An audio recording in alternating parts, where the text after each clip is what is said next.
Good day, everyone. This is Jessa Magtahas, your presenter, and I'll be discussing about planning, programming, and budgeting system. Public administration is the bridge between government and people. It is said to be the bridge because public administration will take an action and will put the goals and objectives of the government to the people and to come up with the good results. As such, it is goal-oriented, and its goal is to provide the people the required governmental services they need for better living. That the government has grown since its conception needs no elaboration. Correspondingly, its public administration has grown with it too. With such development, there is a greater need to maximize the limited resources of the government to enable it to meet its requirements of providing the people their basic needs of government service. So as the government grow and become more complicated, public administration will do the same. And thus, there is a need for the public administration to maximize and utilize the limited resources available for the purpose of providing the people their basic needs, since it is really the goal by means of government service. Thus, it requires a more systematic and comprehensive evaluation of its plans, programs, and budget as they relate to the new projected organizational objectives. So by that, the old budgeting system has become obsolete or no longer used since we need a new and a systematic and comprehensive evaluation. So the old will no longer use for the purpose of relating the new organizational objective.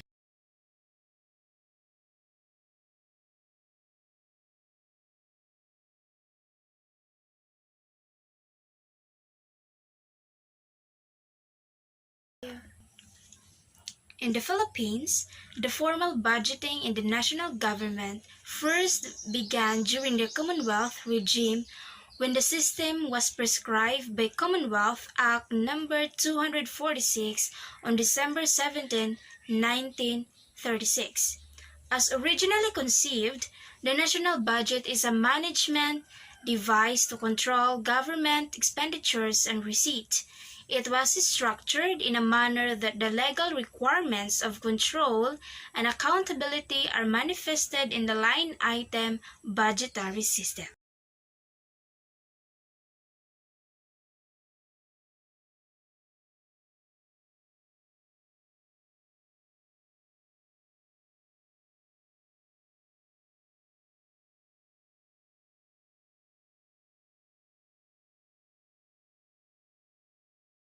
The application of line item budgetary system to government expenditures continued even after the country achieved its political autonomy when its independence was returned by the government of United States of America on July 4, 1946.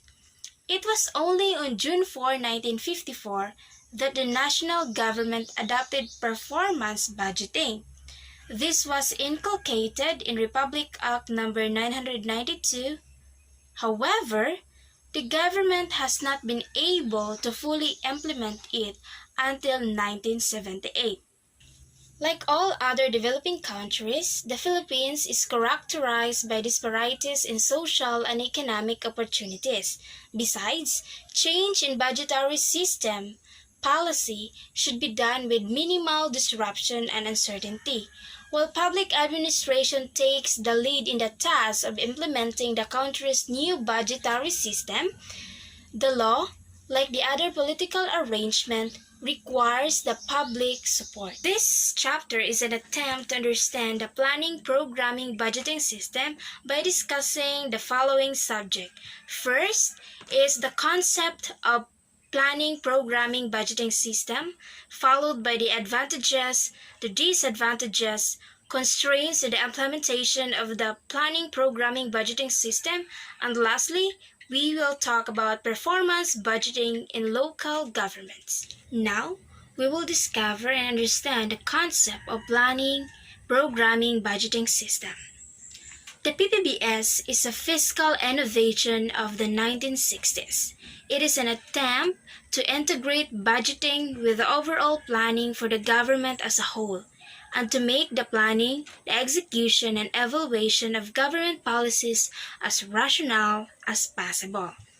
It is the result of American federal government's search and improvement of its budgeting work. At the height of its popularity, planning, programming, budgeting system was referred to as a revolutionary development in policy management, as it was a logical step in the ongoing search for rationality in policy determination and government budgeting. According to President Lyndon B. Johnson's announcement of the introduction of planning, programming, budgeting system for the American federal government on August 25, 1965, the new system would enable public officials to first identify our national goals with precision and on a continuing basis. Second, choose among those goals the ones that is most urgent, the one that is most needed in the recent times. Third, search for alternative means of reaching those goals most effectively at the least cost. So not just identifying what goal is the most needed, but also to search or look for an alternative while the goal can have a good result with a least of cost. Fourth, inform ourselves not merely on next year's cost, but on the second, third, and subsequent years' cost of our programs. Lastly, measure the performance of our program to ensure a dollar's worth of service for each dollar spent. So as a public officials, there is a need to ensure that the value we gain is worth to the value we spent in that particular program or in that particular goal. The planning, programming, budgeting system was introduced in the Philippines on June 4, 1954 by the virtue of Republic Act No. 992. However, the Filipino proponents avoided using the term revolutionary, just to minimize negative reaction to another important technique. On this, Allen Schick counseled that there is no need for forcibly transplanting the planning, programming, budgeting onto alien political soil. A government can design its planning, programming, budgeting to suit its political conditions. Basically, the planning, programming, budgeting system is a systems approach because it integrates the various contributing factors to an overall management process. It provides also the mechanisms that integrates the various functional aspects of program management. These functional aspects are planning, programming, and budgeting. Because of its extensive coverage, planning, programming, budgeting system is defined differently by various fiscal authorities. The Ppbs is a three-pronged approach to budgeting. It is an attempt to integrate policy formulation with budgetary resource allocation, and to provide a means of regularly bringing systematic analysis to bear on both policy formulation and budget allocation. Thus, we can say that planning, programming, budgeting system is not just about budgeting. It is a policy formulation by means or with the guidance of budgetary resource allocation. Schick views planning, programming, budgeting system as an instrument for effective and responsive budgeting. It requires the establishment of definition of planning and budgeting goals and objectives. It involves two processes, planning and budgeting. Planning and budgeting operate with 5 levels of ambition. At the first level, One would specify the resources which are allocated for the purpose, such as personnel, construction, and equipment, and etc. So obviously, at the first level is the identification of the available and needed resources on coming up good results for a certain goal and objective, such as personnel, the construction, equipment, and other materials. At the second level, a description is also given, as far as possible quantitative, of what is to be done with these resources.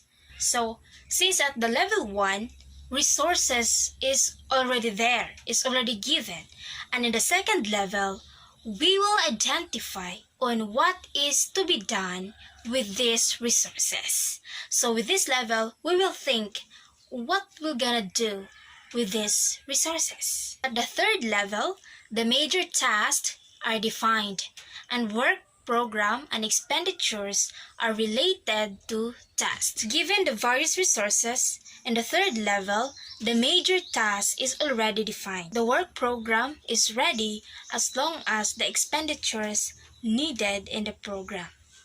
At the fourth level, an attempt is made at quantifying how far the program is expected to accomplish the task. For instance, in the way of reducing mortality or morbidity, increasing defense capability, and whatever the basic goal might be. So in this level, we will identify or quantify on how far or how long will this project be accomplished. Only at the fifth and last level is a complete cost-benefit analysis undertaken so that the comparison can be made between programs for different areas. So in this level is the evaluation, the comparison, and for possible programs that might be useful for different areas. The past is the prologue of the future. It shows the impermanence of all things. The negative impact of change in government programs could only be reduced through proper planning. Sheikh stresses the primacy of planning in the planning, programming, and budgeting system.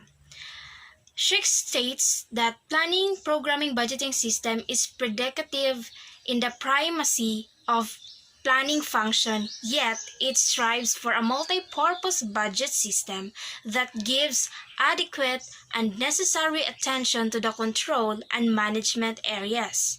One of the problems of public administration is that its resources are not always available when they are needed most. Thus, to eliminate the most common causes of problem, program budgeting was introduced. As Sheikh points out, program budgeting is planning-oriented, and its goal is to rationalize policy making by providing first, data on the cost and benefits of alternative ways of attaining proposed public objectives. Second, output measurements to facilitate the effective attainment of chosen objectives. Due to budgetary stringency, the idea is to make the planning, programming, budgeting system an allocative process among competing claims, with claims referring to various government projects. Thus, it points out the reality that budget process involves to a significant degree the allocation of scarce resources. The concept is realized by building the planning, programming, budgeting system exclusively upon three types of documents. The first type of document is the program memorandum. This document is drafted every year for each program category. It presents recommendations within the framework of agency objective. This document includes economic opportunity cost, marginal cost, and system cost. Comprehensive multi-year program and financial plan, the second type of document. Based on program memorandum, this document presents in tabular form a complete summary of annual agency programs in terms of outputs and cost. Costs in this document are defined in a more limited sense than costs which are utilized in the program memoranda. The second or the third and the last type of document is special study. These documents provide analytical groundwork reported in the program memoranda. In here, review the terms of cost-benefit and prior efforts, compare the alternative mixes of programs, and balance marginal cost against marginal effectiveness. These three documents embody the 5 features of planning, programming, and budgeting system. The comprehensive multi-year program and financial plan consists of the program, accounting, and multi-year costing.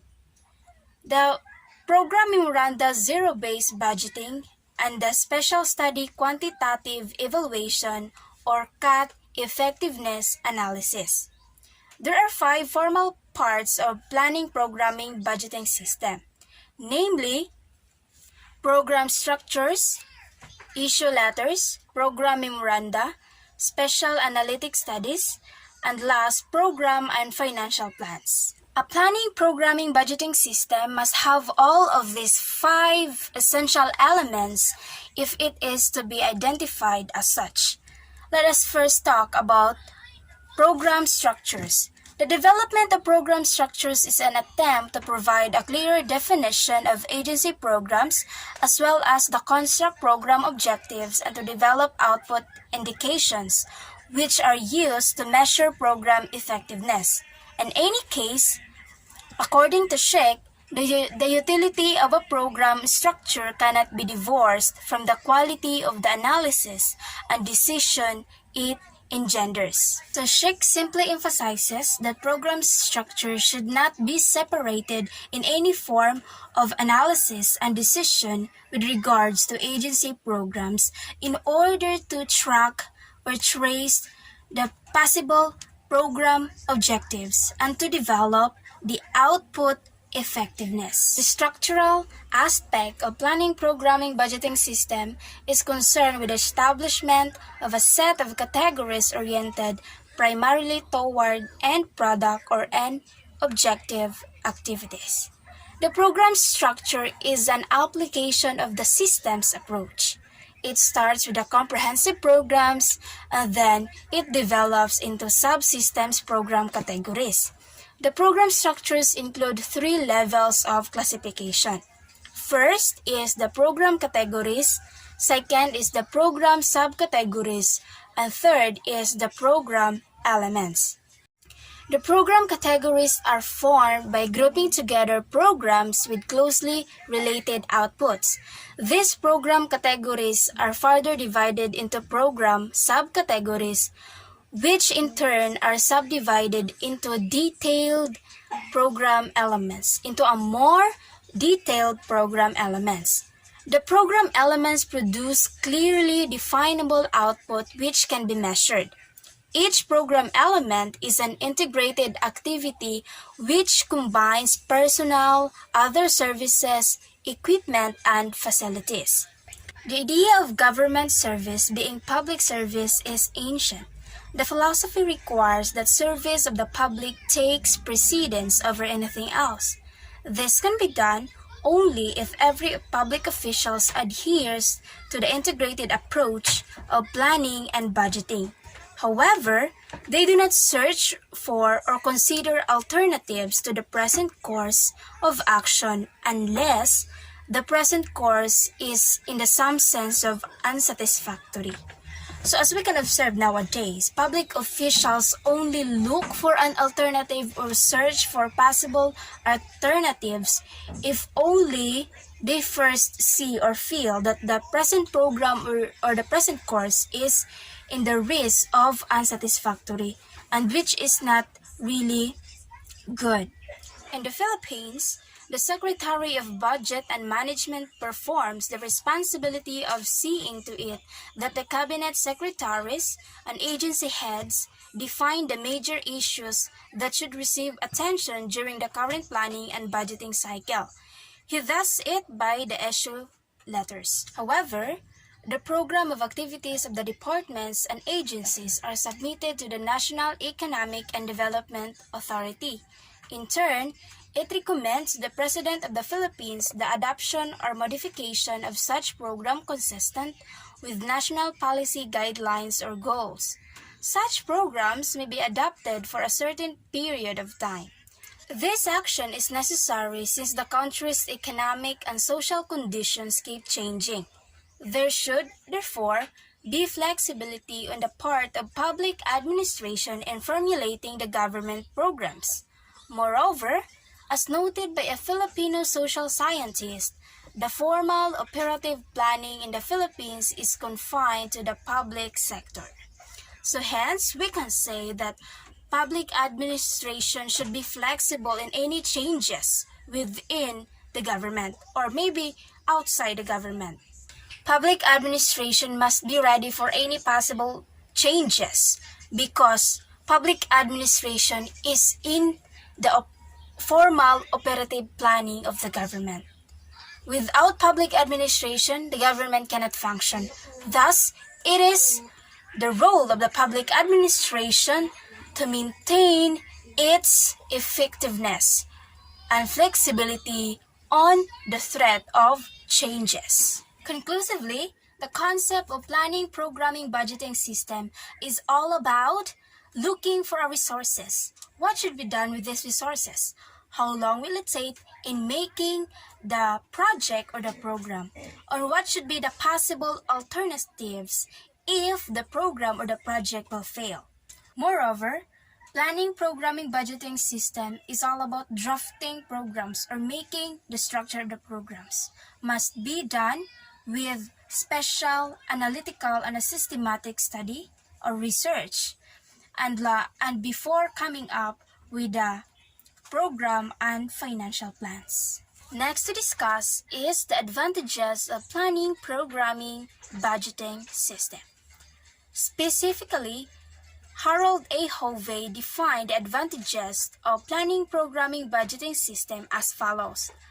Number 1, clear assignments of responsibility to officers and their immediate subordinates. So, with the help of planning, programming, budgeting system, public officers will immediately know their individual responsibility and so on with the other official or with their subordinates. So there is a clear distribution or division of responsibility. Second advantage is linkages of planning and programming cycle to the analytical results in an attempt to ensure that the analysis is related to recommended budgetary actions. So, the Ppbs or the Planning, Programming, Budgeting System provides a clear and relevant analysis on the specific programs or budgetary actions.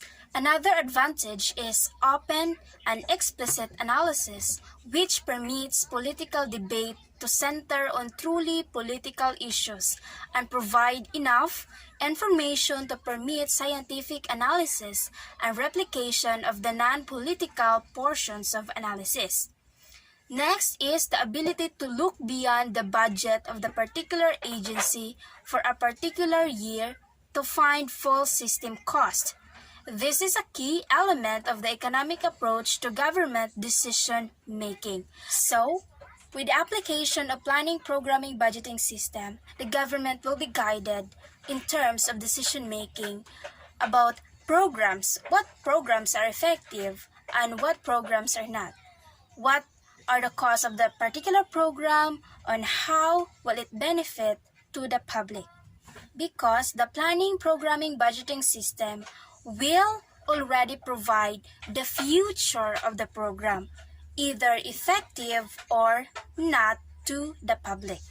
Next advantage is ability to tell the decision maker what he gets and what he gives up to get the preferred program in terms of efficiency, the fixed input or maximum return, and in the economy, fixed return and maximum input. Sixth, a method which puts value judgment into the ground rules for analysis rather than forcing the decision maker to consider them in connection with every program or project. Next, permits decision makers to consider all costs in relation to the purposes being pursued by the government and seeks measures of output that can be directly related to increment of input. Pinpoints programs that should be expanded and spotlight programs which should be constructed. Permits decisions to be made with knowledge of the incremental cost and outputs connected with the programs being considered. And lastly, helps evaluate actual performance, being a method for prospective analysis or proposed future courses of action rather than a system of reporting performance of past programs. All in all, the advantage of planning, programming, budgeting system is to make the government decision making a little more rational and the public sector of economy a little more efficient. For this reason, planning, programming, budgeting system has a great impact to the government in running with effectivity and efficiency. According to Aaron Weldowski, the advantage of planning, programming, budgeting system is in its usefulness in relating end to means in a comprehensive fashion. The emphasis it puts upon the policy implication of budgeting and the ease with which it permits consideration of the budget as a whole as each program competes with every other for funds. Certainly, the introduction of the planning, programming, budgeting system brought with it many new analytical techniques and approaches for more systematic evaluations of programs, their cost, and anticipated benefits.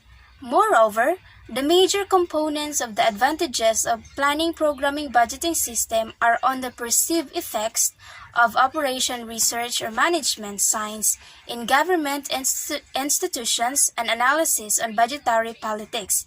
In this process, planning, programming, budgeting system brings a system in analyzing the conflicting data from which the administration will draw his conclusion and finally his decisions. Next in the slide is all about the disadvantages of planning, programming, budgeting system. Disadvantages about Ppbs is not unexpected among the fiscal authorities involved in the budgetary process. Among these fiscal experts are Schecht, Meriwether, and Susnecht.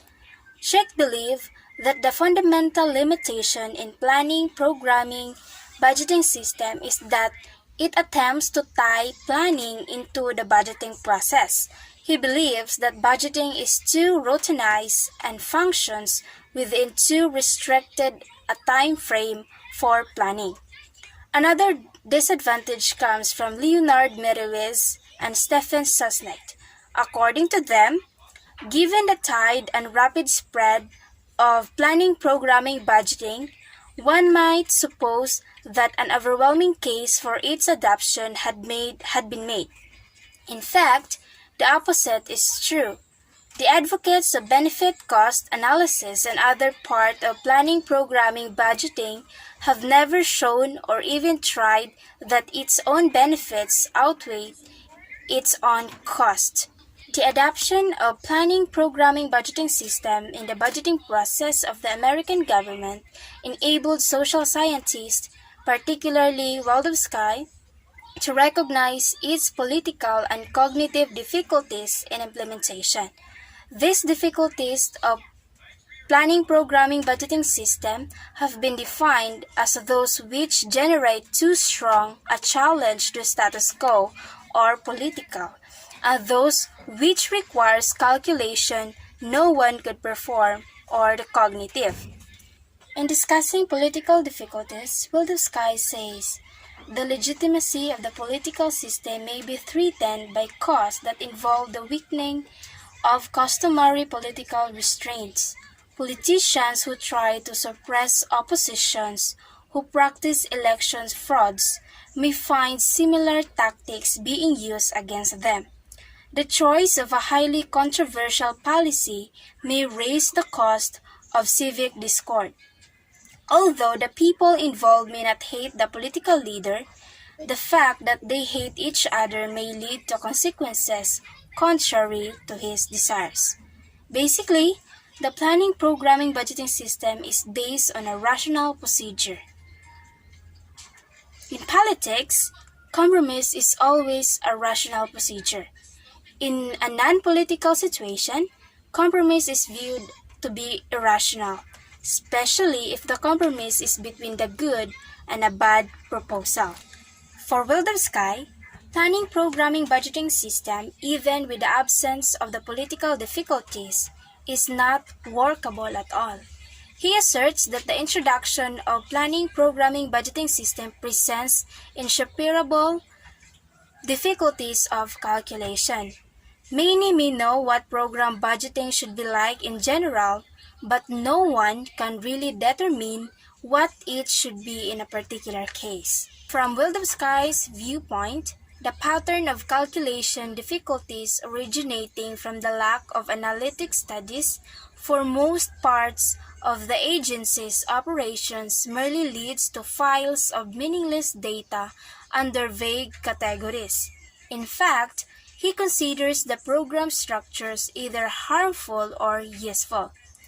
The development of planning program budgeting system requires the clear definition of primary missions of the organization. However, no organization can pursue all the alternative objectives which might be considered desirable. Under the planning, programming, budgeting system, the various governmental agencies are required to specify their objectives for accomplishment.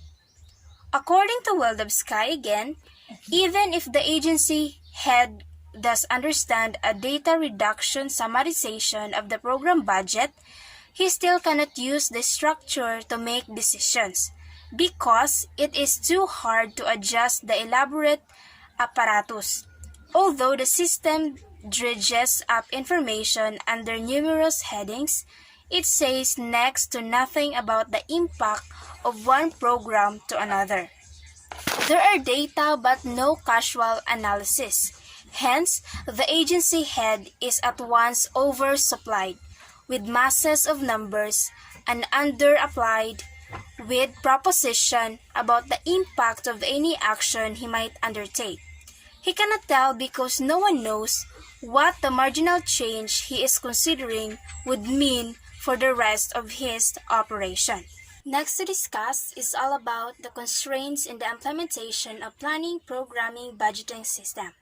Fremont J. Linden and Ernest J. Miller identified 3 problems that have been associated with the implementation of planning, programming, budgeting system. Namely, first, whether to direct initial attention to the development of a program structure or to the employment of analytic skills in dealing with specific issues. Second, use of analytic methods. And third, the question of how program impact is to be measured. The primary objective of the analytical process is to systematically examine the alternative courses of action open to the decision maker in a certain problem area. The employment of analytic skills for dealing with specific issues avoids getting bogged down in tangled theoretical and terminological problems in identifying goals, sub-goals, activities, among others, as well as on their complicated means-ends relationship. This approach shows the relevance of planning, programming, budgeting system in problem-solving capabilities when dealing with specific tangible decisions. The major weakness of this approach, however, is that it uses conditions the way the problem is perceived. Hence, unless the end results can be related to some kind of goal structured for the agency, the relevance of taking any action is indeterminate. Also, the development of program structure poses difficulty inasmuch as there are few guidelines of analytic approaches available to assist the administrator. Many of the skills developed in this context have been learned on the job and transferred to others only through apprenticeship. Besides, the analytic approaches to be used have to be developed specifically for the design of the program structure. On this problem, Wildavsky acknowledges that the implementation of planning, programming, budgeting system has been hampered by lack of trained manpower, absences of essential data, and even inadequacies in the state of art.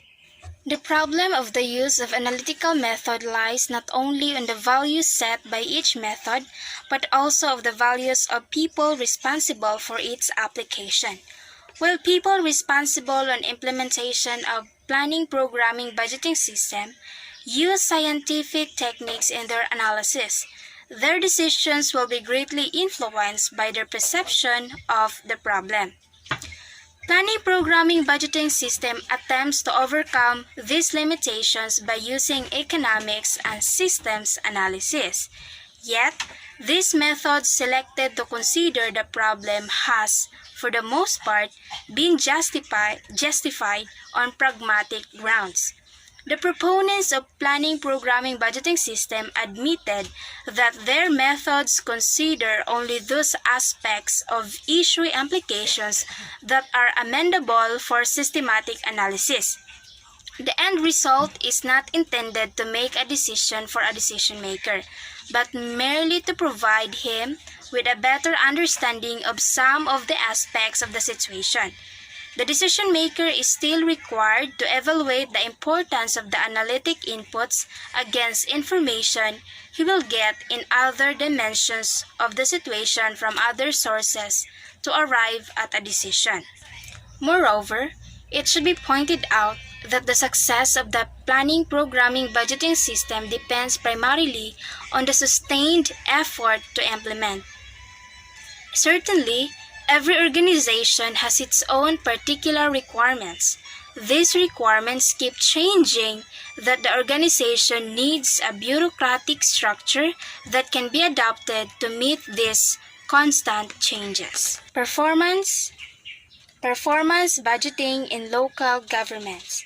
The enactment of Presidential Decree No. 477, which established performance budgeting, local government budget formulation, has placed emphasis on expenditures in relation to goals and objectives of the local units for a fiscal period and no longer on the items of expenditure.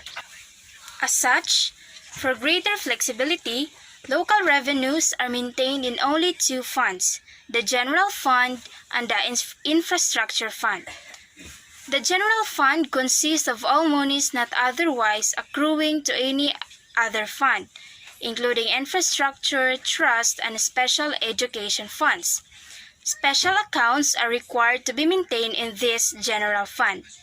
There are public utilities and other economic enterprises, Barangay Development Fund, and loans, interest, bond issues, and other contributions for specific purposes.